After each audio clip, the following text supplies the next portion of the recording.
तुम्हें एमटीएनएल के ऑफिस में जाना पड़ेगा। पिछले 1 साल में इस नंबर पे कहाँ कहाँ से फोन आए हैं, मुझे उसके डिटेल्स चाहिए। I know you can do it. पर सिमरन, ये नंबर है किसका? शेखर सक्सेना का। और हाँ, आते आते एक हैंडराइटिंग एक्सपर्ट को ले आना, मुझे एक लेटर जांच करवानी है।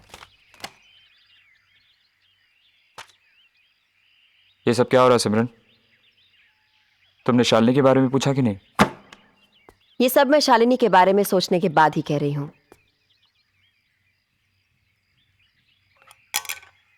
उससे हमें कोई खतरा नहीं है। मुझे लगता है कि तुम एक गलत आदमी की जान बचा रही हो। नहीं, बल्कि मैं एक सही आदमी को गलत साबित होने से बचा रही हूं।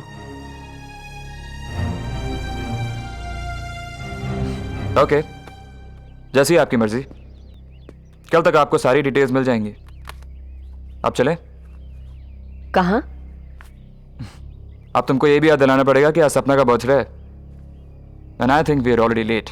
अमित, लगता है मुझे तुमको ये याद दिलाना पड़ेगा कि हम एक इंपॉर्टेंट केस पे काम कर रहे हैं। मैंने काम करने से कम मना किया है सिमरन। जब से ये केस तुमने अपने हाथ में लिया है, सोते जागते उठते बैठते हम लोग काम ही तो कर रहे हैं। अब तुम क्या चाहती हो कि शेखर सक्सेना को जब तक कोर्ट बाइज्जत बरी ना कर दे, हम लोग जीना ही छोड़ दें? तुम्हें जो करना है करो, जिसकी पार्टी पर जाना है जाओ, पर मुझे इस वक्त किसी की जान बचानी है। और अगर मैं नहीं बचा तो? क्यों नहीं बचोगे? खून किया है तुमने। फांसी पे चढ़ने के लिए खून करना कौन सा जरूरी है मैडम? सब शब्दों का हेरफेर है। कौन सा वकील अदालत में किन शब्दों का जाल बुनता है, कैसे गवाहों को पेश करता है, क्या क्या झूठ सच में बदल देता है, और किन किन सबूतों जिन्हें को। झूठ बोलना है बोलने दो। हमारा सच ही हमारी गवाही बन के हमें बचाएगा। आपको पूरा यकीन है कि आपने चाकू इसी लॉकर में देखा था? मैडम, आज सवाल का जवाब अपन ने इतना टाइम दिया है जितना टाइम हॉरर फिल्म्स के टाइटल में रामसे ब्रदर्स का नाम आता है। लेकिन 100 बात का एक बात तो पक्का ही है कि अपन शेखर सक्सेना का एनिमी नहीं, फ्रेंड है। तुमने एक बात क्यों, अपन उनको बहुत पसंद करता है। अगर तमें पण फुल प्रूफ साथे आवीने मने एम कहो कि शेखर सक्सेना ने अपनी वाइफ का मर्डर किया है, तो अपन नहीं मानेगा, नहीं मानेगा, नहीं मानेगा। पर मैडम, एनाटी पर मोटू सच तो यह है कि वो चाकू अपन ने इधर ही देखा था, इधर ही देखा था, इधर ही देखा था। थैंक्स।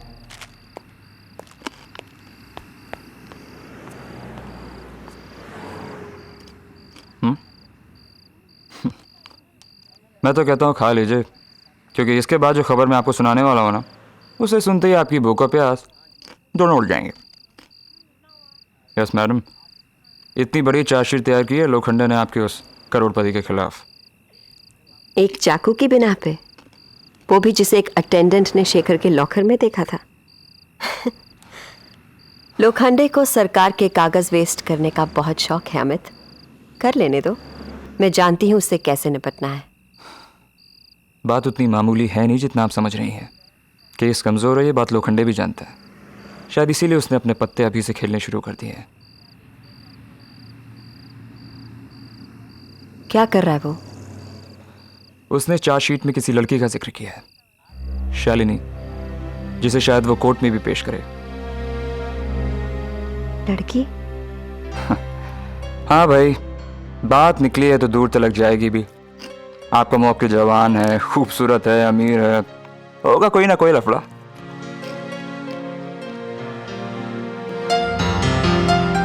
हाय। अगर अपनी मनमानी करनी थी तो मुझसे वकालत करवाने की क्या जरूरत थी? क्या हुआ? बात क्या है? मैंने तुमसे कहा था ना शेखर, अगर तुम गिल्टी हुए या तुमने कभी मुझसे झूठ बोला तो मैं ये केस बीच में ही छोड़ दूंगी।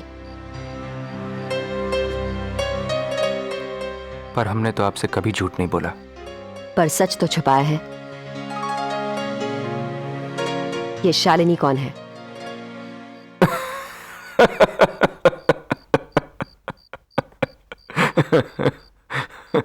हंस लो, लेकिन जब लोखंडे भरी अदालत में उसे तुम्हारे खिलाफ पेश करेगा, तब देखूंगी तुम कैसे हंसते हो। लोखंडे उसे कोर्ट में पेश करके भी हमारा कुछ नहीं बिगाड़ सकता।